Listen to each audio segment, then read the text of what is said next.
అందరికీ నమస్కారం. ఈరోజు సౌందర్యలహరిలోని 67వ శ్లోకం గురించి తెలుసుకుందాం. ముందుగా అమ్మను స్తుతిస్తూ ఓ ప్రార్థనా శ్లోకం. ఓం శ్రీమాత్రే నమః. హ్రీంకారాసనగర్భితానలసిఖాం సౌః క్లీం కళాం బిభ్రతీం సౌవర్ణాంబరధారిణీం వరసుధాధౌతాం త్రినేత్రోజ్వలాం వందే పుస్తకపాశమంకుశధరాం స్రగ్భూషితాముజ్వలాం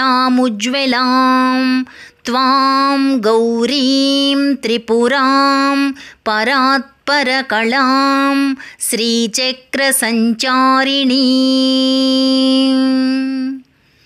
ఇప్పుడు సౌందర్యలహరిలోని 67వ శ్లోకం. కరాగ్రేణ స్పృష్టం తుహినగిరిణా వత్సలతయా గిరీశేనోదస్తం ముహిరధరపానాకులతయా కరగ్రాహ్యం శంభోర్ముఖముకురవృంతం గిరిసుతే కథంకారం భ్రూమస్తవ చుబుకమౌపమ్యరహితం. ఈ శ్లోకం యొక్క అర్థమేమిటంటే, ఎంతోమంది కవులు అమ్మవారిని అనేక విధాలుగా వర్ణించారు. కానీ ఆ తల్లి చుబుకమును వర్ణించలేకపోయారు.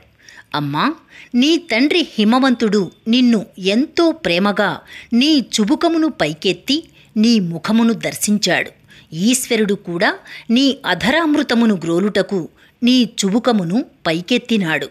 నీ ముఖము అద్దము వలె ఉండగా ఆ అద్దమునకు పిడివలె ఉన్నది నీ చుబుకము అన్నారు శంకరులు.